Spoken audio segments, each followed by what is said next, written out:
Bien, hemos vuelto para hablar de un tema que ha, generado bastante polémica desde el año pasado, desde antes, y esto es algo histórico, pero que se retoma la polémica porque fue un tema que se postergó el año pasado y que se iba a retomar al inicio del año legislativo del 2016. Hablo de la reforma laboral.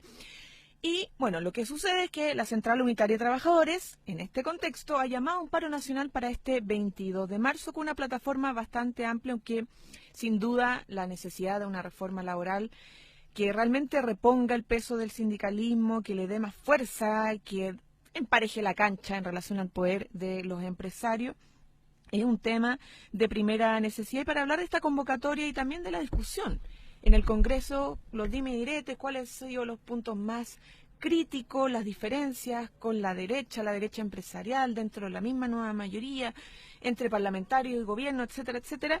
Para eso estamos con Norberto Díaz, vicepresidente de la CUT. Norberto, bienvenido y muchas gracias por acompañarnos. Gracias a usted por la invitación. Bien, Norberto, vamos inmediatamente al tema principal, que es la inquietud que yo creo que pueden tener la mayoría de nuestros auditores y auditoras, que es cómo se ha dado el debate dentro del Parlamento en relación a la reforma laboral. Bueno, este es un tema que siempre ha dividido a la centroizquierda y a la izquierda y a los movimientos progresistas. Hoy día la nueva mayoría tiene suficientes votos en la Cámara de Diputados y en el Senado para aprobar una reforma mucho mejor que la que se presentó inicialmente. Probablemente la reforma laboral es, al igual que la reforma constitucional, la madre del cordero, porque lo que hay en disputa finalmente es cómo no tú distribuyes plata, sino cómo tú distribuyes poder.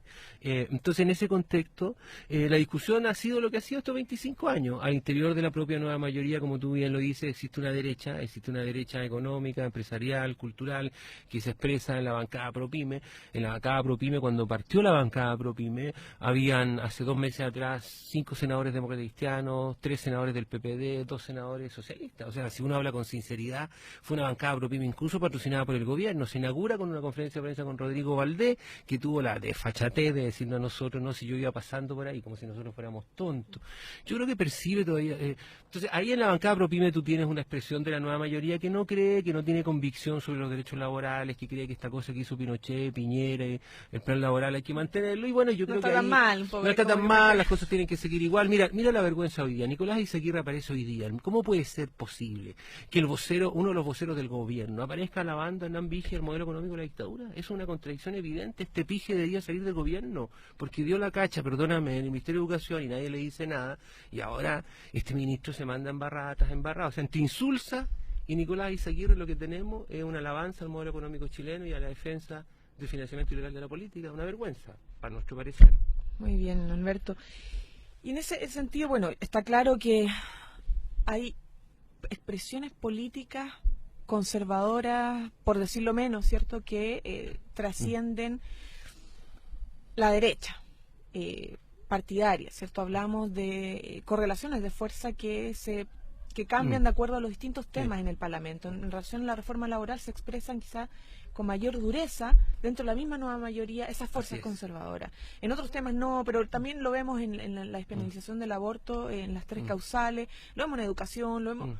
Varían un poco, se mueven de un lado para otro, pero está conflicto permanente dentro de la nueva mayoría, producto de que hay posiciones ideológicas y políticas que muchas veces contradicen el mismo programa de gobierno, que debería ser defendido con convicción por todos, pero lamentablemente eso no es así. En ese marco, ¿qué rol juegan en esta correlación de fuerzas que de repente es favorable, de repente es desfavorable para los sectores sociales, y en este caso totalmente favorable para los trabajadores, al menos organizados, que se están expresando? ¿Cuál es el rol del movimiento sindical en el marco, además de la agenda que usted ya han establecido, al menos de corto plazo, con la convocatoria del 22 de marzo? Bueno, el rol nuestro es empujar. Tú, cuando fuiste dirigente estudiantil, a mí me tocó en la época de la dictadura en la Católica del Paraíso como presidente de la Católica, lo que nos toca es empujar, llevar adelante, arriesgar, correr el cerco. Yo creo que hoy día hay una reforma laboral, porque el 2011 estuviste tú, estuvo Boric, estuvo Giorgio, estuvo en otro, ustedes pudieron correr la frontera. Ahora, ustedes pudieron correr la frontera porque para nosotros la pelea es mucho más dura, y te lo digo con todo cariño. Yo también fui dirigente estudiantil como tú, pero cuando uno no tiene hijos, cuando uno no tiene trabajo, cuando depende de los padres, uno tiene que empujar para adelante. Pero el mundo del trabajo está destruido. Con el mundo del trabajo se cumplió todo el sueño de la dictadura. José Piñera y sus secuaces lograron lo que querían. Hoy día los sindicatos pesan poco, somos muy pocos en el país, los sindicatos antiguos y grandes como el mío son escasos en la relación laboral permanente hoy día en Chile. El promedio del movimiento sindical de los sindicatos es 26 personas. El sindicato como el mío que tiene 600 son porque es una empresa del Estado, porque es antigua, porque es la refinería, porque hay industria. Pero esos son, entonces con nosotros, con el movimiento sindical, jugamos en contra con todo. Jugamos contra nuestros propios amigos, jugamos contra un gobierno que sentíamos cercano y amigo, y al interior de todos los partidos, con excepción del Partido Comunista, igual que el financiamiento ilegal, con excepción del Partido Comunista, están todos metidos, perdónenme, y en ese todo metido, lo que hay en el fondo es una complacencia. Mira, hay una bancada pro pyme en la Cámara de Diputados y no hay una bancada laboral. Hay una bancada pro pyme en el Senado y no hay una bancada pro laboral, es una contradicción. Entonces, y eso es porque en este país yo creo que las cosas están bien invertidas, digamos, el poder que ha tenido. Chile es un país que durante 25 años, desde el año 90 a la fecha, ha estado capturado. Se ha dicho durante mucho tiempo, la gente de la centroizquierda, el progresismo, dice que en Chile no gobiernan los presidentes, gobiernan los ministerios de Hacienda. Mentira, en Chile gobiernan los empresarios. Sí. Los empresarios han tenido capturado el Parlamento durante 25 años, financiaron la política ilegalmente, la financiaron ilegalmente para que las leyes no cambiaran, para que las cosas siguieran igual. Mira, ¿cuál era la demanda del movimiento estudiantil cuando a mí me tocó el 88, 89, cuando estaba terminando la dictadura? La gran mayoría de la centroizquierda lo que pidió fue arancel diferenciado y beca. Y los que pedíamos educación gratuita éramos 4 universidades. La típica Católica del Paraíso, progresista de toda su vertiente. El Confeche nació en la Católica del Paraíso. No sé, lo que te quiero decir en el fondo es que el rol de la CUT es empujar más allá de los gobiernos, la CUT trasciende a los gobiernos, la CUT es patrimonio del país, es como la fecha, es como el movimiento estudiantil. El rol nuestro es empujar para adelante sabiendo que tenemos todo en contra. Ahora, yo creo que esta reforma sin letras chicas es un avance. Y sería una responsabilidad hoy día decir que esta reforma limpia no es un avance. Poner fin al grupo negociadores, poner fin al reemplazo, ratificar el derecho a huelga como un derecho, reconocer el derecho a negociar de los sindicatos interempresa. Perdón, ningún laboralista serio me puede decir a mí que eso no es un avance. ¿Que no derrotamos el plan de la dictadura? Cierto.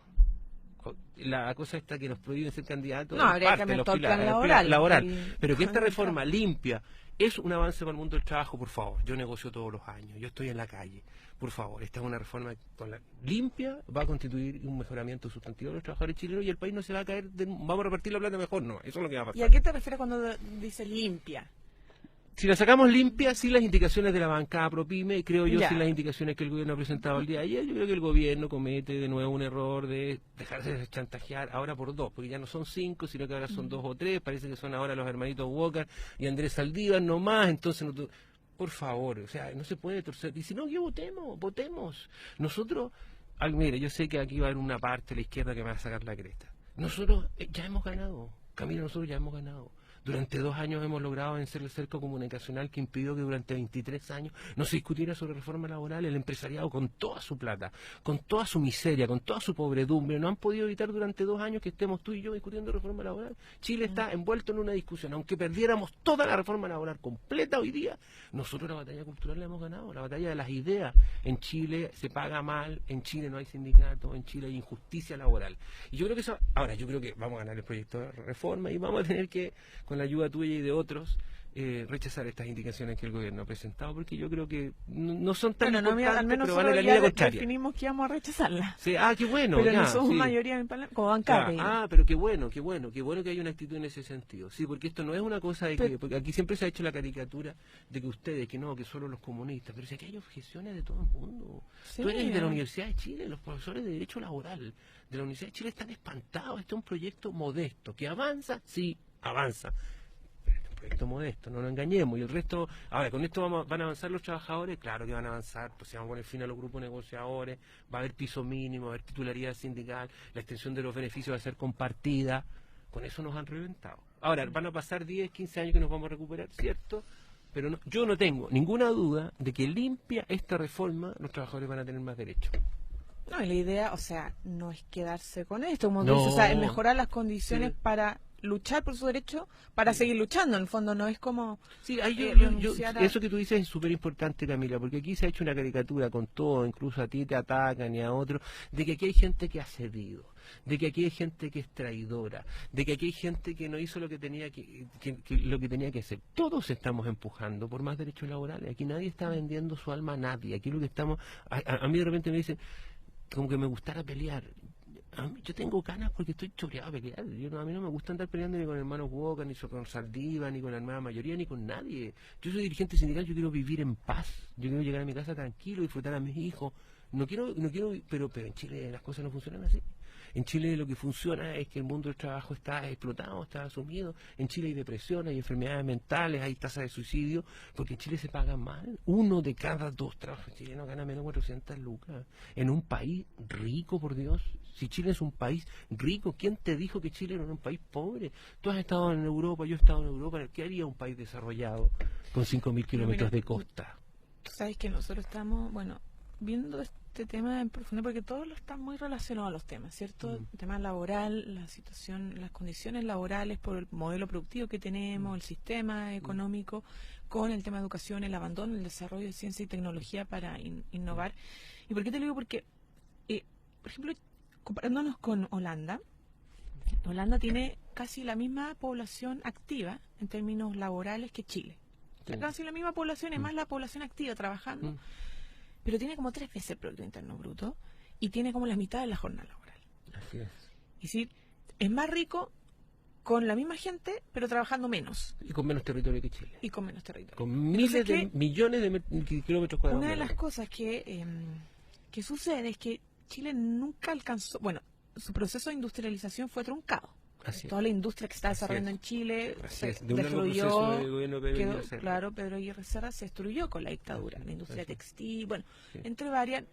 Nadie quiere que el país se industrialice para acabar con los recursos naturales, ¿cierto? Lo que nosotros estamos diciendo es cómo, incluso lo contrario, los recursos naturales que tenemos, que son muchos, es un país muy rico en materia de recursos naturales, mar, desierto, Patagonia, glaciares, además que, bueno, hay que protegerlo, nos ha costado mucho protegerlo también, con este geotermia, minerales.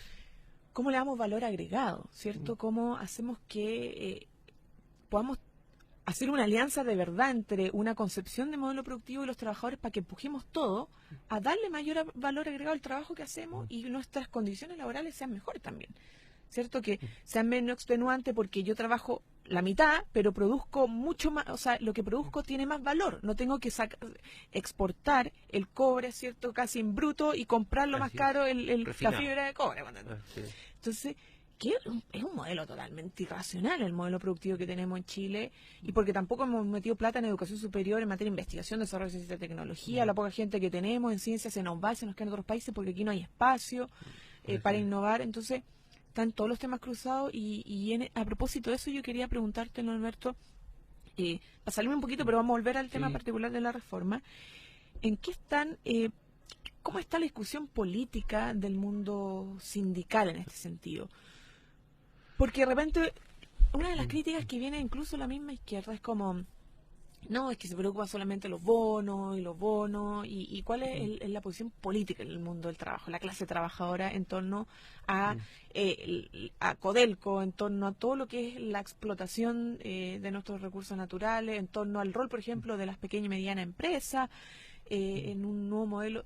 ¿Hay discusión? ¿Se está dando o todavía están muy en la agenda por las necesidades urgentes que obviamente son evidentes, pero ha abandonado un poco ese debate? Yo creo que, yo te decía hace un rato que con nosotros se hizo todo lo que José Piñera quería hacer, y particularmente si hay una derrota que existe en el mundo del trabajo, es la derrota cultural y es la derrota educacional.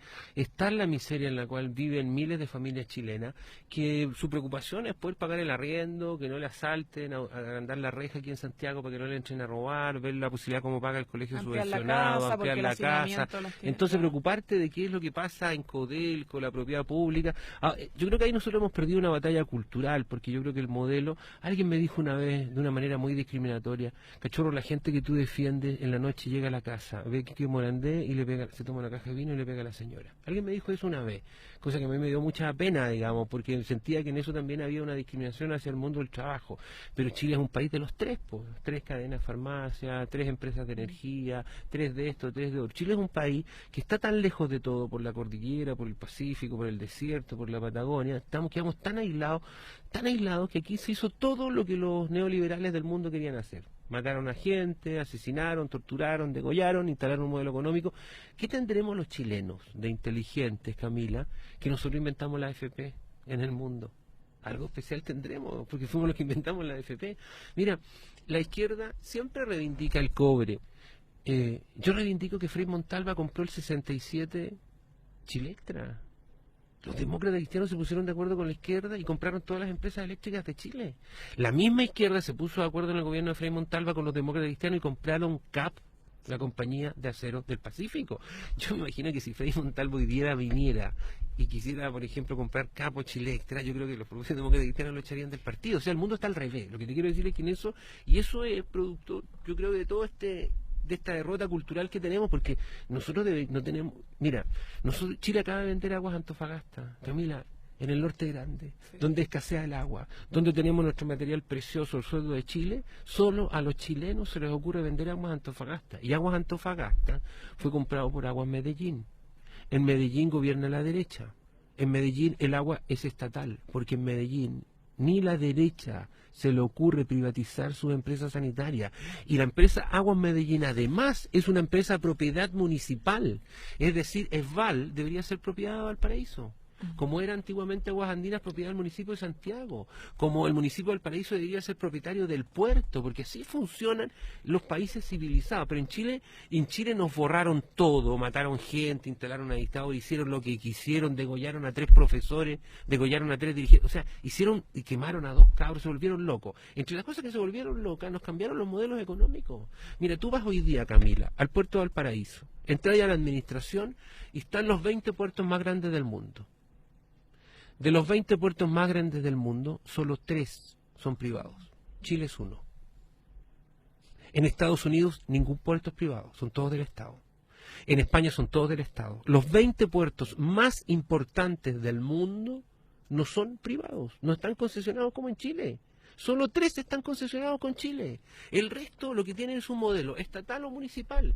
No, en Chile concesionamos todo. Los caminos, concesionamos los caminos, el transporte público. ¿Qué transporte público? Sé que hay un grupo de empresas que nos han robado plata durante no sé cuánto tiempo y tienen el transporte público actuado como un negocio. Tú dijiste, Camila, el 2011 que no se puede lucrar con la educación, tampoco se puede lucrar con el transporte público.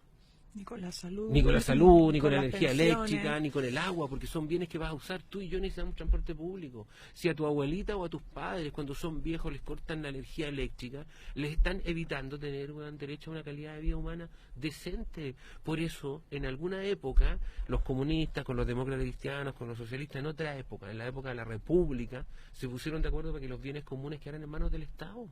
Por eso Chile se parecía a Europa el 73. ¿Por qué se parecía a Europa? Si compramos, pero ¿por qué nos cuesta tanto convencer? ¿Por qué un tema? A ver, nosotros los comunistas creemos, y lo hemos discutido en esta otra radio, bueno, con otro compañero comunista, de que el Estado es un aparato de dominación de clase. Sí. Porque, y eso se expresa muy claramente ahora. Es una institucionalidad donde quien domina es el empresario, porque a través del Estado está resguardando sus intereses. No se trata de que el Estado sea más grande o más chico, se trata de qué intereses protege el Estado. Porque el Estado hoy día podría ser grande, pero grande en repartiendo los recursos del Estado, ¿cierto? Así es. A los privados, que es un poco lo que sucede ahora. Porque, claro, hay un sentido común bastante neoliberal, hay una hegemonía cultural del modelo neoliberal. La gente es como que se compró el cuento del individualismo, el éxito personal, no, mejor no me organizo, no pienso más allá, porque esto ya está listo, siempre he sido pobre y rico, ¿para qué me...? Ya. Pero también hay un sentido común de la gente que dice que hay cosas que tienen que ser del Estado. Sí. Por ejemplo, la educación prefieren que sea del Estado, y la salud, y sin embargo ese sentido común no se expresa en el Parlamento, porque quienes están tomando decisiones son que dicen no, que el Estado no se meta acá, porque es mi negocio. Y si se mete, simplemente es para pasarme plata, para hacerme cargo de los que para mí son costosos, que son los más pobres. Como pasa, por ejemplo, con la ISAPRE. Así es. En el fondo, es que el Estado reguarda mis intereses de clase, mi negocio. Y eso es un problema tremendo porque cuando tenemos una ciudadanía que simplemente critica la institucionalidad, porque en este momento la mayoría, o cuesta generar la mayoría para que defiende sus intereses, se aleja de querer disputar entonces esos espacios para poder hacer que el Estado se permee por sus intereses del pueblo y por lo tanto deje de resguardar los intereses de la clase dominante o la grande empresa, pongámoslo así, y responda realmente a los intereses del pueblo. Entonces ese alejamiento es como una contradicción, porque critico mucho, delegitimo la institucionalidad, pero me alejo de ella en vez de ir a decir, ¿sabes qué? Vamos a tener que ir a hacer mayoría porque no la están teniendo, porque si sigue abusando, porque siguen haciendo lobby, porque siguen haciendo eco el discurso y los intereses de los grandes empresarios en algunos parlamentarios que sabemos que es como un partido transversal. Sí, ¿Cierto? No es que sea este partido, bueno, sacando obviamente a la derecha, porque sí tienen una cuestión de clase. Y no le da vergüenza tampoco reconocerlo. No es que sea el Partido de Democracia Cristiana, pero es como un partido transversal que es más proclive al statu quo, a resguardar lo que sea, como que se acomodaron mucho. Y eso puede ser revertido, creo yo, pero no de la manera que está siendo abordado políticamente en la ciudadanía hoy día, que es como todo es malo, la política es una basura, nos alejamos, mejor me quedo a ver tele y humor político y con eso hago opinión política, pero no hago más que opinión política. Yo creo que nosotros tenemos un modelo de transición pactado el año 88-89, que es un modelo que lamentablemente se perpetuó en el tiempo, un modelo en donde durante los primeros 3 o 4 años la apuesta fue desmovilizar al movimiento social, la apuesta fue desarmar el movimiento sindical y postergar los derechos laborales por mucho tiempo. Es conocida la anécdota de Manuel Bustos, enfrentando a René Cortázar, incluso tomándole la chaqueta, tratándolo de traidor por la pobre reforma laboral que en el 91 se presentó y que le significó a Manuel Bustos decirle a René Cortázar llorando, para esta huaca si me matan, digamos, o sea, porque la reforma laboral que se prometió, nosotros estamos reclamando en materia de reforma laboral lo que prometió la nueva mayoría, la concertación en el año 89, nosotros no estamos pidiendo nada más, nosotros no pedimos nada, en la reforma laboral que la CUT demandaba, no se pedía nada que los trabajadores no hubieran tenido en el Código Laboral chileno, aunque además era un código laboral que era bastante pobre en muchas materias, nosotros estamos pidiendo derechos arrebatados ilegalmente. Ahora, ¿cómo vencer esto? Yo creo que la manera de vencerlo no es abstenerse, no es no ir a votar, no es no ir a participar. Yo creo que lo que hay que hacer es limpiar el Parlamento, y lo quiero decir con esas palabras. Yo sé que esto puede ofender a algunos, yo sé que alguna gente anda con la piel un poquito más sensible por la cosa esta de los humoristas, pero mira cómo nos tienen robados. Tú luchaste por los estudiantes y te pifiaron en el Festival de Viña, tú ya estás curtida, digamos, ya estás de cuero chancho, pero bueno, así es, digamos, yo me peleo, mira, yo estoy en una pelea con la ANAP. Tú eres diputada de la República. Tú aprobaste un proyecto para ampliar el giro de la ANAP. Y tú le dijiste a Pacheco, con otros diputados socialistas, demócratas, cristianos, oiga, si la ANAP va a entrar al negocio eléctrico porque se han coludido, que entre con el 50% más uno. El proyecto estuvo parado 6 meses en el Senado. En el Senado lo cocinaron y cambiaron el DES de 50%. El Estado va a hacer 2 eléctricas. El Estado va a hacer 2 eléctricas. ¿Qué va a hacer? ¿Cuántas eléctricas va a hacer, Camila, tú que eres diputada, la ANAP en los próximos 20 años? Con Cueva 2. ¿Sabes cuál va a ser? La del Concón y la del Norte. De las dos. Más ejemplos, Alberto. Y la da 70% a favor de un japonés. La ANAP pone el gas, pone el terreno, pone la plata. Camila, la ANAP pone el gas, el terreno, la plata, la marca, el permiso social. Y el 70% queda para un japonés. Por favor, eso es lo que hace Máximo Pacheco con Marcelo Togman, eso es impresentable. Esa expresión en la nueva mayoría es brutal. Ahora, ¿cómo hay que hacerla? Yo creo que hay gente que se tiene que retirar, yo creo que tiene que haber una gran renovación en el Parlamento. Yo aspiro a un Parlamento democrático. Yo tengo fe, le tengo fe a ti, le tengo fe a un montón de gente. Yo creo que en la nueva mayoría hay mucha gente honesta y honrada que quiere cambiar las cosas, no son traidores, pero tenemos un grupito pequeño, Andrés Saldívar, algunos representantes hoy día del gran empresariado, que bueno, hacen esta maldad de que te ponen letra chica. Yo tengo la esperanza que sin binominal y sin financiamiento ilegal de la política, yo creo que el Parlamento va a ser distinto. Yo esa es la esperanza que abrigo. Ahora, no tengo... Pero si no hay mucha participación, va a primar el voto duro nomás, pues ahí puede que... lo ideal es que participen más fuerzas políticas, que la gente participe realmente y saque que sepa identificar y un poco diferenciar entre uno y otro, porque si no, la verdad Tú peleaste por la educación. Salpica la mierda a todos y entonces... Somos todos iguales, somos todos lo mismo, todos recibimos plata de la empresa privada. No, pero en Chile tiene un problema cultural, la gente le negaron... Mira, los empresarios dicen, no, pero es que la CUT pide, somos poco productivos, la jornada laboral. ¿Y los trabajadores chilenos se quedaron con la educación pública? ¿O los trabajadores chilenos y sus hijos fueron víctimas de la destrucción de la educación pública durante la dictadura? Los trabajadores son víctimas de una educación pública que generó gente menos productiva, gente que no sabe, que no es bilingüe. A mí cuando me reclaman dicen, no, pero es que en Europa los trabajadores son productivos, una persona tiende... Sí, pues, pero en Chile Sí, no han bueno, se devuelto... entendía la Yo importancia sé de que a los alguna gente no le trabajadores. gusta esta expresión que yo uso, pero estos infelices, perdóname Camila, no han devuelto INACAP. No han devuelto INACAP. El gobierno va a construir 15 centros de formación técnica, se va a gastar un pastón de plata. Comprémosle de nuevo INACAP, ya, comprémoselo de nuevo, paguémoselo los dos. Los empresarios, la CPC y la SOFOFA, se quedaron 7 días antes de que te entregaran el poder. El 4 de marzo le entregaron bajo decreto supremo Pinochet INACAP libre de deuda. INACAP era una institución pública. Es una obra demócrata cristiana. No, y ni siquiera, fundó ahora Frei dicen Montalva que en tiene la duda si es 67. privado o realmente estatal, porque como la personalidad jurídica, Sí, pues, porque ahora... podrían estatizarlo, digo yo. Sí, pues acá Y era un hacer crecer patrimonio mucho nuestro, más. como el DUOC fue hecho para los obreros por el rector Fernando Sí. Castillo Velasco, y no Sí. lo que terminó siendo, que fue un gran instituto hoy día, pero un instituto privado. Chile está al revés. Camila, Chile está al revés. Y tú eres a veces víctima de eso. Oye, yo solidarizo contigo a propósito del tema de Viña. Yo creo que eso es parte de una cultura Y yo que había de... encontrado al humorista, pero hasta Sí, que... sí, sí. el Pero que- bueno, con eso hay que el mirar para el lado. sexismo, la Mira, la cosificación pobre de la mujer Bárbara. a mí no me da risa, al menos, pero el Sí. resto del humor político encuentro que hay que saludarlo, a mí no me parece que esté mal. Uno se tiene que reír de uno mismo, pero también hay un tema ahí de... No, de- no, el sexismo yo no ya... a esta Mira, por altura ejemplo, no la lo veo. Bárbara. A la Bárbara ha sido víctima de múltiples ataques al interior del movimiento sindical. ¿Por qué? Porque es mujer. Porque su tono es distinto al mío. Yo he estado peleando con la Bárbara, con el gobierno, firme esto, tenemos tonos distintos, formas distintas de expresarnos. Pero el trato que han tenido con la Bárbara en algunos dirigentes sindicales es impresentable.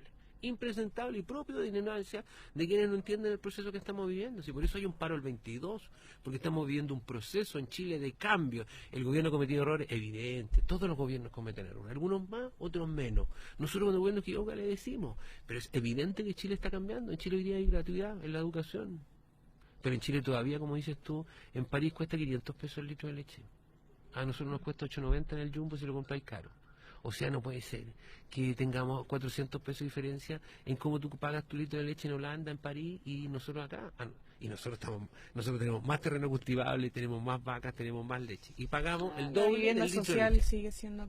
Bueno, se han hecho algunos esfuerzos, pero sigue siendo, en términos de metro cuadrado... No, insignificante. y los parques y las áreas verdes que no tenemos. Los argentinos cuando miran Chile nos dicen, a los chilenos les gusta todo chiquitito, chiquititas las calles, chiquititas las casas, chiquititas las avenidas. Claro, porque nosotros quedamos lejos, somos el último rincón del mundo. Eso- Pero Paul Bombay nos construye un tremendo edificio. Sí, así es. Y después nos Bueno. dice que nos va a cobrar más caro. Ah, Ahí claro. va. Oye, Norberto, yo no sé cuánto ya nos queda de programa porque Nada, yo parece que nos pasamos. Ay, Malé, nos queda menos. Ah, mira, Así ya. que ya, bueno, vamos a poder preguntarte otras cosas que quedaron en el tintero. Porque te lo había mencionado hace un rato y me dijiste que era impresentable, no me acuerdo el adjetivo que utilizaste, pero el rechazo de la posibilidad, de Sí. recuperar la posibilidad de que dirigentes sociales y sindicales, Yo creo que a eso- propósito de lo que estamos hablando, de que tengamos más representación de los trabajadores, de las organizaciones sociales, de que esté en los intereses de la ciudadanía más directamente representado. ¿Qué te parece a ti este rechazo? Malo, muy malo. En las democracias modernas, un dirigente vecinal, un dirigente deportivo, un dirigente sindical puede ejercer tareas parlamentarias, sean regímenes semiparlamentarios o presidenciales. Pero en cualquier lugar del mundo, en una democracia, un dirigente social o sindical puede ocupar un cargo parlamentario. Hay democracias incluso. Y al ladito en Uruguay. Al ladito parlamentario, igual. presidente Incluso hay de la- aquellos que tienen la opción de elegir si reciben dieta parlamentaria o siguen siendo financiados por su fuero sindical, digamos, es decir, por la empresa donde trabajaban y el Parlamento le paga a los asesores, los viáticos y las otras cosas más.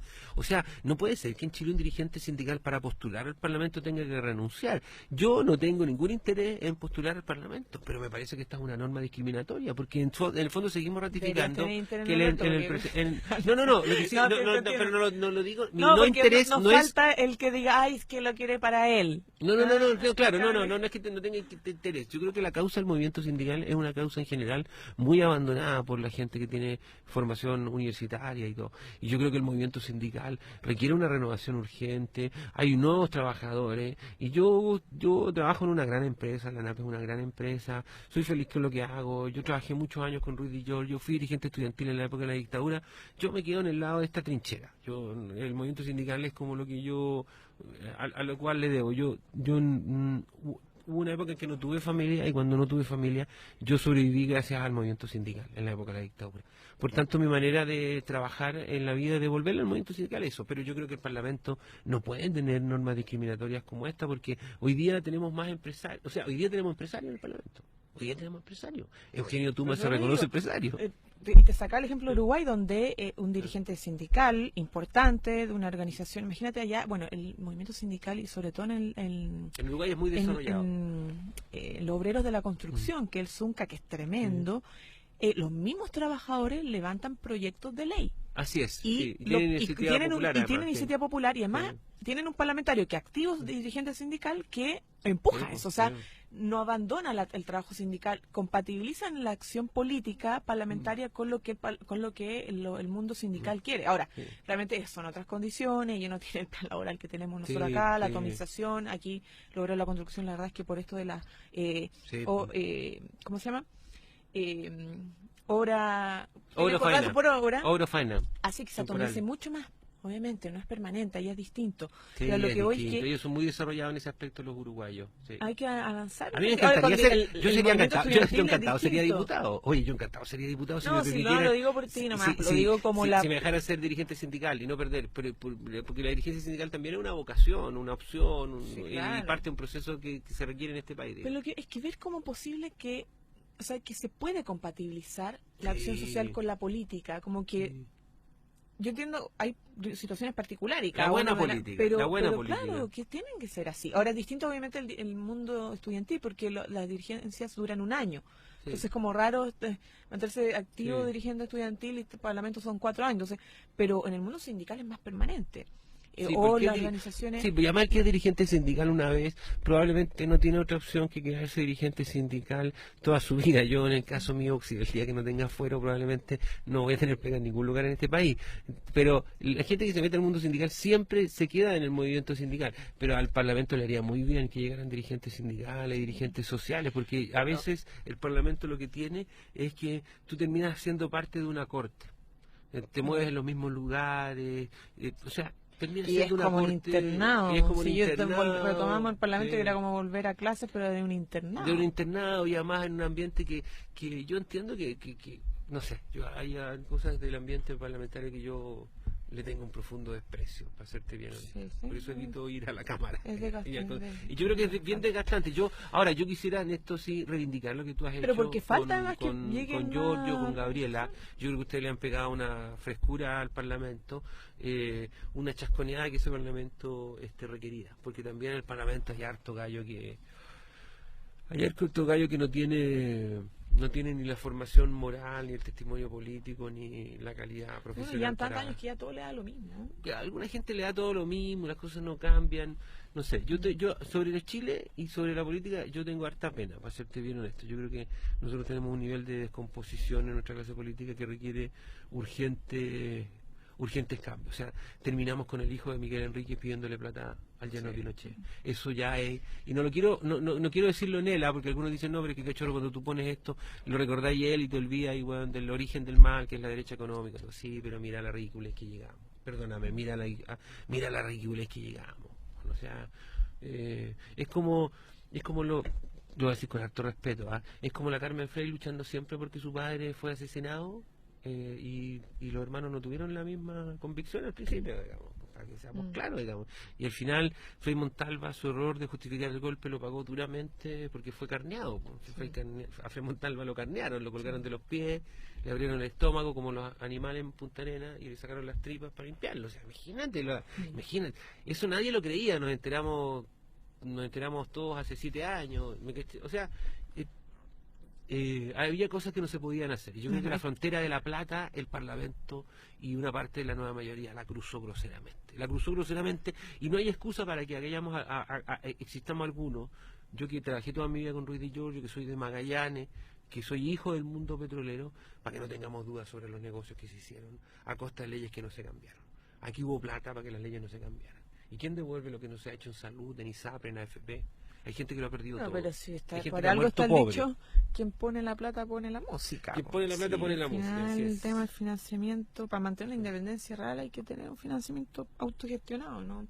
Así es. Bien, Ahora sí nos pero pasamos bueno, los hay 10 que minutos, seguir ¿no? remeciendo nomás. Sí, ¿Ah? pues hay que seguir empujando para que las cosas cambien. Oye, un gran aporte hace la radio de la Universidad de Chile al Sí, debate. esta radio, bueno, Bien es que total, ¿ah? la gracia además de una universidad pública, que tiene que la ser más gracia de una pública universidad porque pública. la verdad es que va por Pero permíteme el decir desfinanciamiento. alguna brutalidad que nadie se atreve a decir, pero que debió haberse hecho. ¿Cómo fue posible que no hayamos sido capaces de concebir el retorno de todas sus universidades locales a universidades, a la sola gran Universidad de Chile? Terminamos en algunos lugares construyendo universidades que se mantuvieron por los egos de unos cuantos rectores. ¿Qué sentido tiene Camila ahí Buena? es que, mira, ahí también un tema de interno, pues, sí.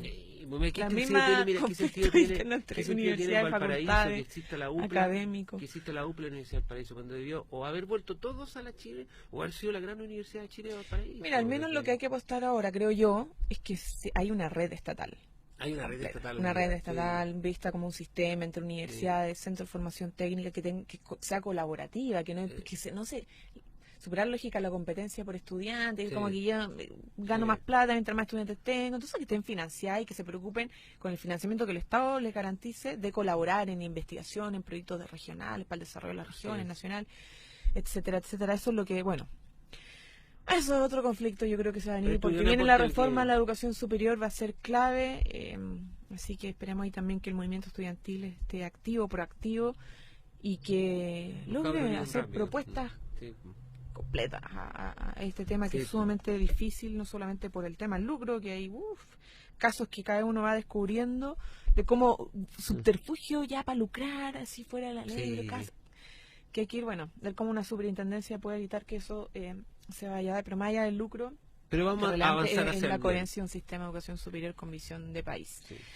Bueno, Alberto, muchas gracias. Gracias a ti por la invitación. Ha sido Discutimos de más cosas de simpático. reforma laboral, pero De todo. bueno, Hicimos de hay todo. que ir, vamos a tener que rechazar lo que venga.